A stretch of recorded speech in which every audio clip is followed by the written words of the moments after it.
Ô douce mère, je viens comme un enfant t'adresser mes prières, t'implorer humblement. Garde-moi sous ton voile, dans ton sein virginal. Voilà, bonjour à tous. Les antiennes à la Vierge Marie sont innombrables, toutes plus belles les unes que les autres. La douce Vierge Marie qui nous garde sous son voile, sous son manteau virginal, qui nous protège, qui nous tient près de son Fils. Pourquoi prier Marie? C'est la question qui revient sans cesse et toujours, surtout quand on arrive dans ce mois de mai, et qui toujours aussi vient nous interroger dans notre dialogue avec les autres chrétiens.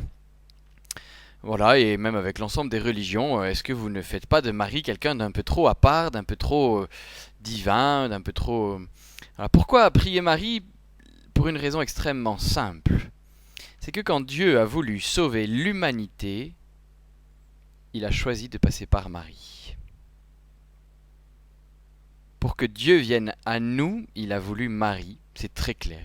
Il a fait d'elle l'Immaculée Conception, lui a permis la conception et l'engendrement virginal, et puis l'assomption dans le ciel. On voit bien, il l'a choisi pour venir jusqu'à nous, il a choisi Marie. Alors il est normal que nous puissions choisir Marie pour aller jusqu'à lui.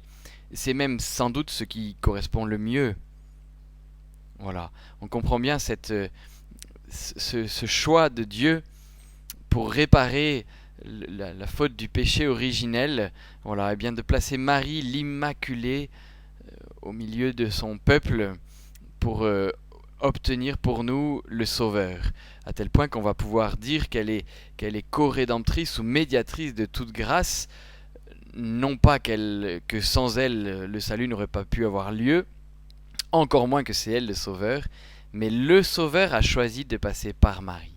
Le Sauveur a voulu passer par Marie, a voulu la rendre quasiment nécessaire, non pas nécessaire parce que sans elle il n'aurait pas pu, mais nécessaire parce qu'il a choisi comme ça. Il a voulu Marie, la beauté de Marie, la grandeur de la petitesse de la Vierge Marie, humble servante. Voilà, on peut dire, c'est une image souvent prise par les saints, notamment par Saint Bernard, Marie est le canal de la grâce, ou l'aqueduc, par lequel la grâce du ciel descend jusqu'à nous. Et du coup, si nous voulons recevoir cette grâce, eh bien, il vaut mieux se mettre à l'autre bout du pont, du canal, de l'aqueduc. Voilà, c'est en se mettant sous le manteau de la Vierge Marie que nous pouvons recevoir le mieux les grâces que Dieu veut nous donner.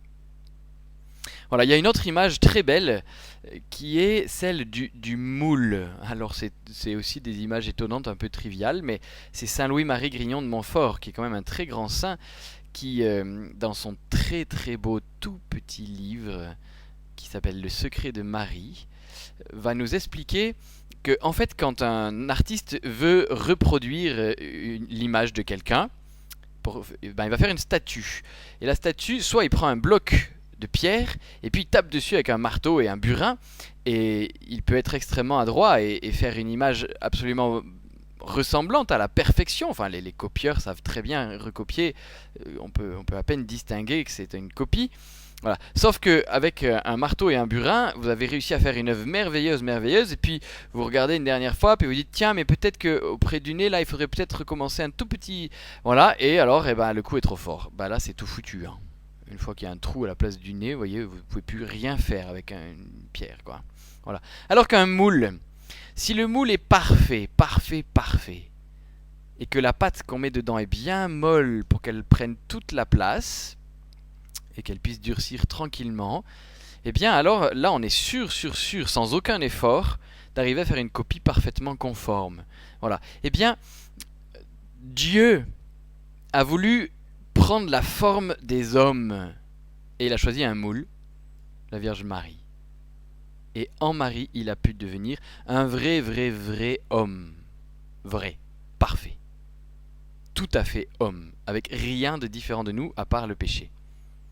Voilà. Et bien, du coup, nous, si nous voulons être unis à Jésus, Si nous voulons ressembler à Jésus, eh bien vous ne trouverez pas de solution plus parfaite, plus douce, plus simple que d'essayer d'entrer dans le cœur de la Vierge Marie, de vivre en elle et en elle se laisser modeler à Jésus.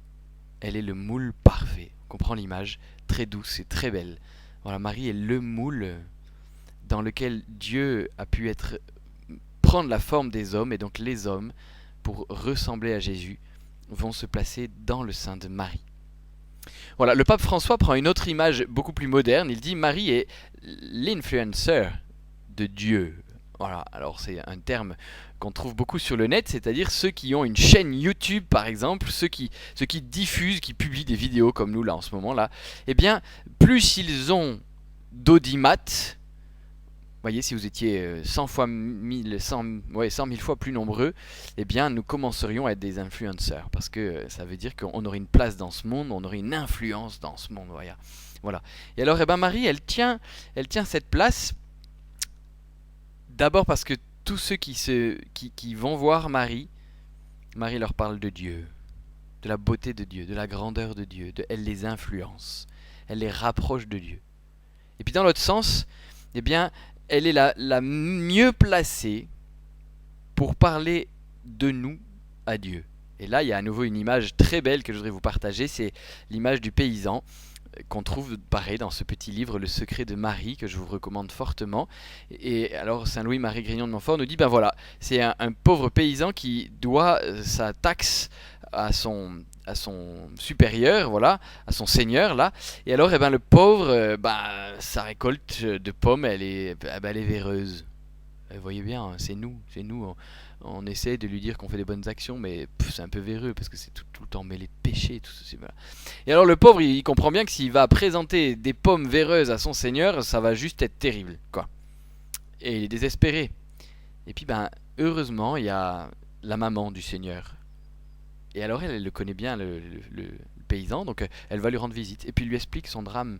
Et elle lui dit, t'inquiète pas, donne-moi les pommes. Moi, puisque j'habite la maison du Seigneur, je vais prendre un beau couteau, je vais enlever toutes les parties véreuses, et puis je vais disposer les pommes bien comme il faut sur un beau plateau d'argent à moi. Voilà. Et il verra pas les trous, il verra que les pommes, il verra le plateau d'argent, il verra que c'est moi qui lui les porte, et t'inquiète pas, l'affaire sera résolue. Voilà. Et on voit bien, que pourrait dire le Seigneur si c'est sa mère qui nous présente à lui? Voilà, alors n'ayons pas peur de prier Marie, en ce mois de mai, de nous rapprocher d'elle pour qu'elle nous rapproche de Dieu. Voilà, qu'elle soit votre fidèle compagnon de ce mois de mai et de ce déconfinement. Bonne journée!